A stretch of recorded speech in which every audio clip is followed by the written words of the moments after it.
நம்மளுடைய இந்த டிவிகே படை நட்பு சக்தி இருந்தாலும் இல்லைனாலும் தனியாவும் நின்று கெத்தா ஜெயிக்கிற அளவுக்கு ஒரு மிகப்பெரிய படை. அதுலயும் ரொம்ப முக்கியமா இன்னைக்கு இந்த கூட்டத்துக்கு வரலனாலும் நான் அந்த போர்ல நடந்த அந்த கதை மாதிரி கட்ஸான குயில்கள் நிறைந்த பெண்கள் படையும் நம்மளோட இருக்கிறாங்க. அந்த பெண்கள் படையை பார்த்துதான் அரசியல் அரங்கமே அதிர்ந்து போயிருக்குது. அதனால எல்லாரும் ஒரு நிமிஷம் எனக்காக எந்திரிச்சு நில்லுங்களேன் ப்ளீஸ். நான் சொல்றதை கொஞ்சம் ரிப்பீட் பண்ணுங்க.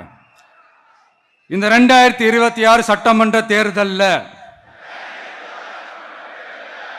நாம எல்லாரும் உண்மையாக உழைப்போம், சத்தியமாக உழைப்போம், உறுதியாக உழைப்போம், ஒற்றுமையாக உழைப்போம்.